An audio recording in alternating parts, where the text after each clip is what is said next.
حدوداً 40 متری این قنات هستیم. یه قطعه از قنات ریزش کرد. همینجور داریم میریم جلو. همینجور که داریم میریم جلو میرسیم به این محوطه ای که مثل غار میمونه. اینجا ریزش کرد. اینجا همینجور که میبینید این قسمت قنات میبینید تا کجا ریزش کرد. ارتفاع خیلی زیاد ریزش کرده اینجا قنات. حالا بریم جلوتر ببینیم آیا اینجا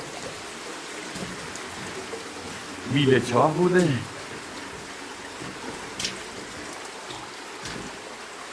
میله چاه هم نیست. حالا این قسمت رو بگی؟ گرفتم. من اینجا خیلی خطرناک حرکت کردم. واقعا هر لحظه امکان داره این حجم خاک از اینجا سرازیر بشه. من اینجا پرسه میکنه.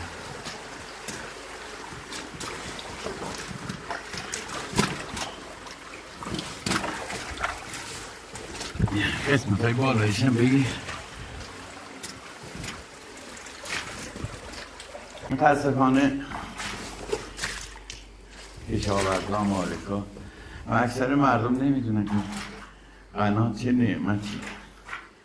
بدون پمپاژ، بدون استفاده از وسایل مکانیکی، وسایل برقی، پمپاژ آب با پای خودش میاد. ما الان عمق 40 متری هستیم. چقدر سختی خودش میدونه. این نیاکان ما این حجمی از حفاری انجام داده. خوردیم رو زنه. بیا همینجور بیا.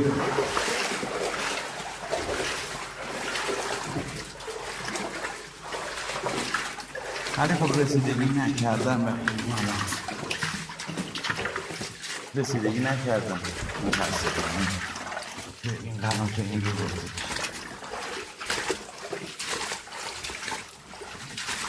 همین که داره میاد این قسمت ها رو بگیر.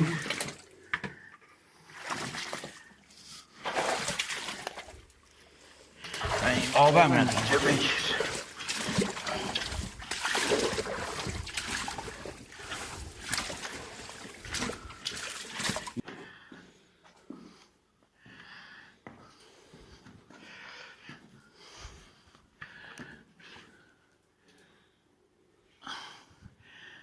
ببین این محبت رو بگیر.